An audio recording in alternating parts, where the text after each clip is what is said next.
Hello friends, कैसे हैं? उम्मीद करते हैं कि अच्छे होंगे। आज से हम लोग शुरू करते हैं टॉप 20 क्वेश्चन का सीरीज। देखते हैं इसमें जो जितने भी सारे क्वेश्चन है इसमें होंगे वो सभी के सभी किसी न किसी एग्जाम में पूछे हुए क्वेश्चन होंगे। अधिकतर इसमें जो क्वेश्चन है वो PYQ से लिया गया क्वेश्चन है, इसलिए सारे क्वेश्चन क्या है, बहुत ज़्यादा इंपॉर्टेंट क्वेश्चन है। चलिए हम लोग शुरू करते हैं फर्स्ट नंबर क्वेश्चन से। पहला क्वेश्चन है, भारत में कितने शास्त्रीय नृत्य मौजूद है? भारत में कितने शास्त्रीय नृत्य मौजूद है?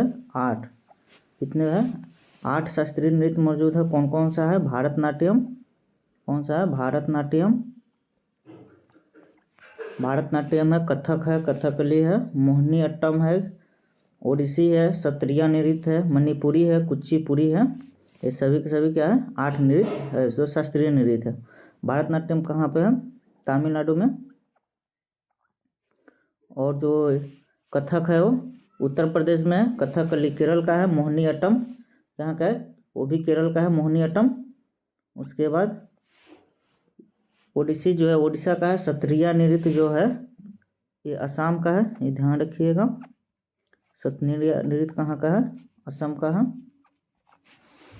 उसके बाद आपका हो गया मणिपुरी, मणिपुर का है। कुचिपुड़ी आंध्र प्रदेश का है। कितने शास्त्रीय नृत्य है टोटल? 8 शास्त्रीय नृत्य है। अगला देखते हैं हम लोग। अगला क्वेश्चन है, निम्नलिखित में से क्या कृत्रिम पारिस्थितिकी तंत्र का उदाहरण है? कृत्रिम पारिस्थितिकी तंत्र का मतलब क्या होता है? जो आदमी के द्वारा बनाया गया हो, जो मनुष्य के द्वारा बनाया गया हो। वो कौन कौन सा होगा? जल जीवशाला, यानी कि जो पोखर होता है, हम लोग अपने भाषा में समझ सकते हैं। जो पोखर होता है वो क्या होता है? आदमी है, यानी मानव निर्मित है। और क्या हो गया? बगीचा। ये दोनों क्या है? मानव निर्मित है। इसलिए इसका क्या आंसर हो जाएगा? दोनों हो जाएगा, A और C। ये क्या है? कृत्रिम पारिस्थितिकी तंत्र। कृत्रिम पारिस्थितिकी तंत्र वैसा होता है जो मानव निर्मित हो, जैसे जल जीवशाला जिसमें वो मछली पालन करते हैं, और बगीचा हो गया। ये दोनों क्या हो गया? कृत्रिम पारिस्थितिकी तंत्र का हिस्सा हो गया। आगे देखते हैं हम लोग। फिर आपका अगला क्वेश्चन, मीमांसा सूत्र के लेखक कौन है? तो मीमांसा सूत्र के लेखक कौन है? जैमिनी। मीमांसा सूत्र का आंसर क्या हो जाएगा? जैमिनी। पतंजलि क्या चीज का लेखक है? तो योग दर्शन का। क्या हो जाएगा? योग दर्शन। विष्णु शर्मा किसका लेखक है? पंचतंत्र का लेखक कौन सा है? विष्णु शर्मा। और कालिदास क्या है? मेघदूत।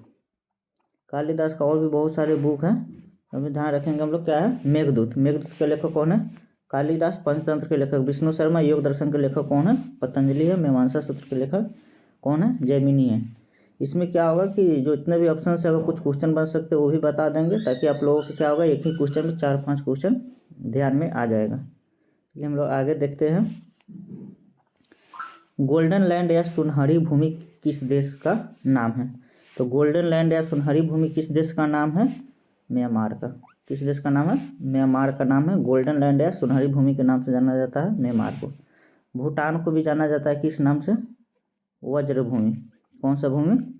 वज्र भूमि के नाम से भूटान को जाना जाता है, क्योंकि यहाँ पे क्या है कि वज्रपात बहुत ज़्यादा होता है। वज्रपात, वज्रपात का मतलब जो बिजली कड़कती है जो बारिश के टाइम पे, वो होता है। इसलिए इसको क्या बोलते हैं? वज्र भूमि के नाम से जाना जाता है। किसको? भूटान को। म्यांमार को गोल्डन लैंड या सुनहरी भूमि के नाम से जाना जाता है। चलिए आगे देखते हैं हम लोग। म्यांमार की राजधानी कहाँ है? तो म्यांमार की राजधानी कहाँ है? नेपिडाव। कहाँ पे? नेपिडाव है म्यांमार की राजधानी। थिम्पू किसकी राजधानी है? भूटान की। किसकी राजधानी है? थिम्पू भूटान की राजधानी है थिम्पू में। रंगून जगह है कहाँ पे? ये भी एक म्यांमार में है। यहाँ पे क्या हुआ था? जो बहादुर शाह जफर था, बहादुर शाह जफर, बहादुर शाह जफर को क्या किया था? 1858 ईस्वी में निर्वासित कर दिया था। क्या कर दिया था? इसको निर्वासित कर दिया था रंगून में, जहाँ पर उसकी मृत्यु हो गई थी। चलिए आगे हम लोग देखते हैं।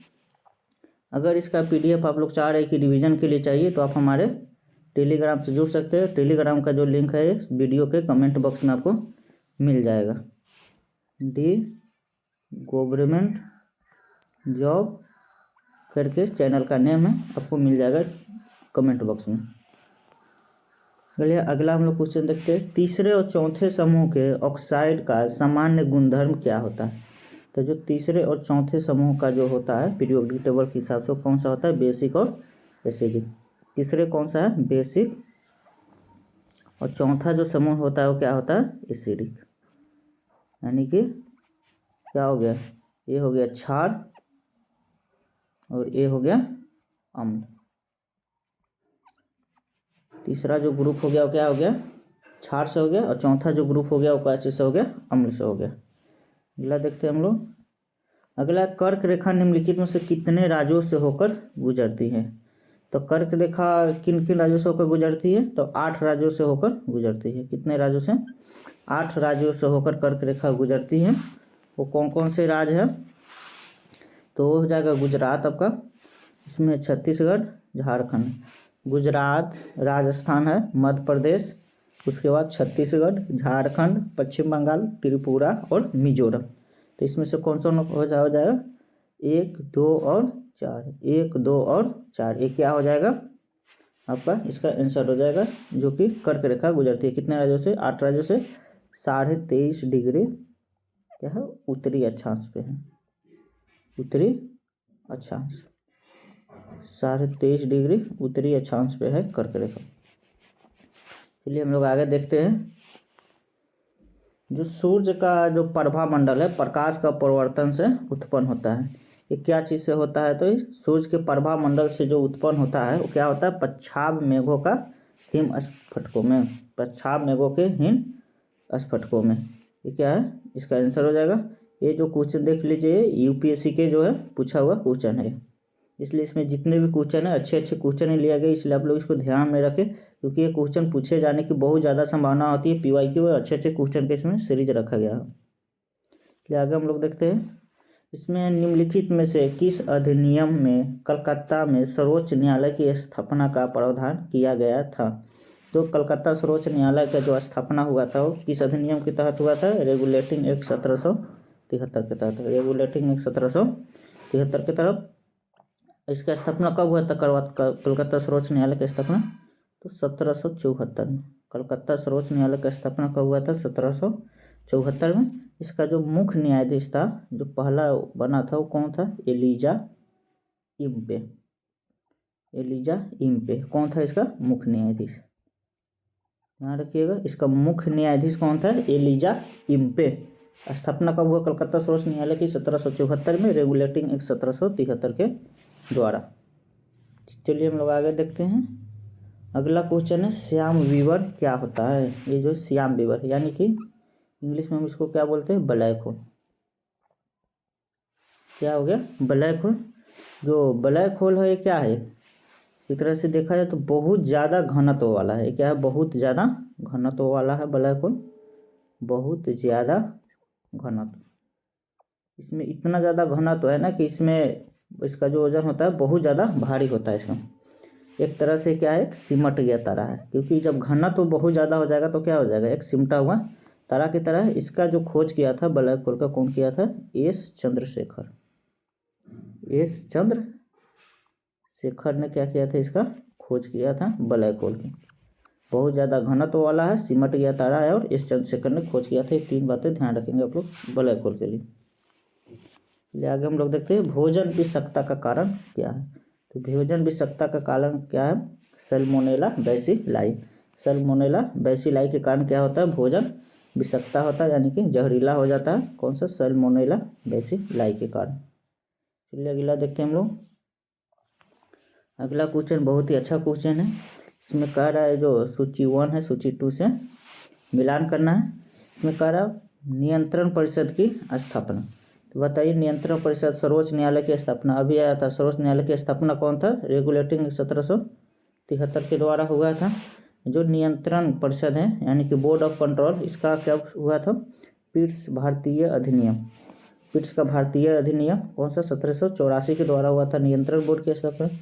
इंग्लिश मिशनरियों का जो है भारत में कार्य की अनुमति कब मिला था, चार्टर अधिनियम 1813 के तहत। चार्टर अधिनियम 1813 के तहत क्या हुआ था, इंग्लिश मिशनरियों को भारत में कार्य करने की अनुमति मिल गया था। उसके बाद गवर्नर जनरल की परिषद में कानूनी सदस्यों की नियुक्ति, चार्टर अधिनियम 1833 के तहत गवर्नर जनरल की जो है परिषद में कानूनी सदस्यों की नियुक्ति होगी। कौन से, चार्टर अधिनियम 33, तो इस हिसाब से हम लोग देखें तो क्या हो जाएगा, ए का 2 हो जाएगा, ए का 2 हो जाएगा, बी का क्या हो जाएगा 1 हो जाएगा, और सी का 3 और डी का 4, इसलिए आंसर क्या हो जाएगा ए वाला हो जाएगा। चलिए हम लोग आगे देखते हैं। आगे देखते हैं भू प्रॉपर्टी में सर्वाधिक पाया जाने वाला तत्व है। तो भू प्रॉपर्टी में जो सबसे ज़्यादा पाया जाता है वो कौन सा तत्व है, बताइए आप लोग। ये कौन सा तत्व हो जाएगा, ऑक्सीजन। जो भू प्रॉपर्टी में सबसे ज़्यादा पाया जाने वाला तत्व कौन सा है, ऑक्सीजन है। उसके बाद कौन सा है, सिलिकॉन है। 2 नंबर पर देखा जाए तो क्या हो जाएगा, सिलिकॉन। सबसे ज़्यादा ऑक्सीजन, उसके बाद सिलिकॉन है, उसके बाद देखेंगे हम लोग एल्युमिनियम, लोहा। ये सब भू प्रॉपर्टी में पाए जाने वाला तत्व है। भू प्रॉपर्टी में पूछे तो क्या हो जाएगा, ऑक्सीजन। यदि हवा में पूछे, जो हवा में सबसे ज़्यादा पूछेगा तो वो क्या हो जाएगा, नाइट्रोजन। कहाँ, हवा में, जो वायुमंडल में है हम लोग के, वायुमंडल में सबसे ज़्यादा जो है कौन सा होता है, नाइट्रोजन, 78%। तो कितना, 78% नाइट्रोजन होता है। भू प्रॉपर्टी में पूछे तो कौन सा हो जाएगा, ऑक्सीजन। चलिए हम लोग आगे देखते हैं। अगला क्वेश्चन है, निम्न से कौन नीला जल योजना ब्लू वाटर नीति से संबंधित है। तो नीला जल योजना या ब्लू वाटर पॉलिसी किसके द्वारा दिया गया था, अल्मीडा के द्वारा दिया गया था। किसके द्वारा, अल्मीडा के द्वारा दिया गया था। चलिए हम लोग आगे देखते हैं अब। हिंद भारत की जनता के संदर्भ में हिंदू शब्द का प्रथम बार प्रयोग किया गया था। बताइए हिंदू शब्द का प्रथम बार प्रयोग कौन किया था, अरबों ने किया था। हिंदू शब्द का प्रथम बार प्रयोग किसने किया, अरबों ने किया। यूनानी ने जो किया था वो इंडिया शब्द का प्रथम बार प्रयोग किया था। क्या शब्द का, इंडिया शब्द का प्रथम बार प्रयोग देखा जाए तो किसने किया, यूनानियों ने किया था। अगला क्वेश्चन देखते हैं हम लोग। डीपी टीका, जो क्या है, डीपी टीका जो टीका लगता है वो किसके लिए लगता है। तो जो डीपी टीका है वो किसके लिए लगता है, डिप्थीरिया, कुकुर खांसी और टिटनस। डिप्थीरिया, कुकुर खांसी और टिटनस के लिए कौन सा टीका लगाना है, डीपी टीका। आगे देखते हैं हम लोग। सर्वाधिक विद्युत चालकता वाला तत्व है। तो सबसे ज़्यादा विद्युत चालकता किसकी होती है, चांदी का। सबसे ज़्यादा विद्युत चालकता किसकी होती है, चांदी का। इसमें क्या है कि विद्युत बहुत तेजी से प्रवाह करती है। अगला हम लोग देखते हैं, खदानों की कृषि सर्वप्रथम प्रारंभ हुई थी। तो कृषि सर्वप्रथम किस काल में प्रारंभ हुआ, तो कृषि के देखे हम लोग तो कौन से काल में हुआ था, नवपाषाण काल में। कौन से काल में, नवपाषाण काल में जो है कृषि का प्रारंभ हुआ था। ध्यान रखिएगा आप। हम लोग अगला क्वेश्चन देखते हैं। वास्को डी गामा कालीकट किस वर्ष पहुंचा। तो वास्को डी गामा जो भारत पहुंचा था केरल के तट पर जो था 1498 में। कब, 1498 में वास्को डी गामा भारत का पहुंचा 1498 में। वास्को डी गामा कहाँ का निवासी था, तो पुर्तगाल का था। कहाँ का, पुर्तगाल का, पुर्तगाल का निवासी था ये। इसका जो स्वागत किया था कौन सा राजा था उसमें, जमोरिन। राजा कौन था, जमोरिन ने इसका क्या किया था। जब वास्को डी गामा कालीकट पर पहुंचा तो राजा जमोरिन ने इसका स्वागत किया था। ये किया था, ये भारत की खोज नहीं किया था। बहुत सारी जगह बताते भारत की खोज किया था, ये भारत की खोज नहीं किया था। ये भारत के लिए जो है समुद्री मार्ग का खोज किया था। क्या किया था, समुद्री मार्ग का खोज, जो केप ऑफ गुड होप के रास्ते आया था। समुद्री मार्ग का खोज किया था कौन, वास्को डी गामा। कालीकट में कब हुआ था, प्रथम कारखाना भी बैठा था। जो पुर्तगाल का प्रथम कारखाना था वो कहाँ बैठाया था, कालीकट में। कालीकट में ही प्रथम कारखाना बैठा, कब, 1500 ईस्वी में। 1500 ईस्वी में कालीकट में प्रथम कारखाना बैठा था। इसलिए हम लोग देखते हैं अगला क्वेश्चन। उत्खनित प्रमाणों के अनुसार पशुपालन का प्रारंभ कब हुआ। तो जो पशुपालन का प्रारंभ था वो कब हुआ था, मध्यपाषाण काल में। कब, पशुपालन का प्रारंभ मध्यपाषाण काल में हुआ था। इसका जो साक्ष्य है वो कहाँ से मिलता है कि पशुपालन का प्रारंभ हुआ था, तो वो आदमगढ़। कौन सा जगह है, आदमगढ़ और बागोर। क्या है, बागोर। ये राजस्थान में पड़ता है, बागोर और आदमगढ़। ये 2 जगह से क्या हुआ था, मध्यपाषाण काल में पशुपालन का प्रारंभ का क्या मिलता है, साक्ष्य मिलता है। हो गया। अब आपका आगे क्वेश्चन नहीं है कोई, इसलिए हम लोग क्या करते हैं, यहीं पर ख़त्म करते हैं। अगर वीडियो अच्छा लगे तो आप लोग लाइक और सब्सक्राइब जरूर करें, शेयर जरूर करें। और इसमें ये है कि अच्छे क्वेश्चन का सीरीज रखा गया, इसलिए आप लोग इसको जरूर पढ़ें। और जल्दी से आपको अगर रिवाइज करना है किसी भी एग्जाम के लिए, टॉप 20 क्वेश्चन 10 से 12 मिनट में आपका हो जाएगा। तो आप लोग इस वीडियो को जरूर देखें रिवीजन के तौर पर। धन्यवाद।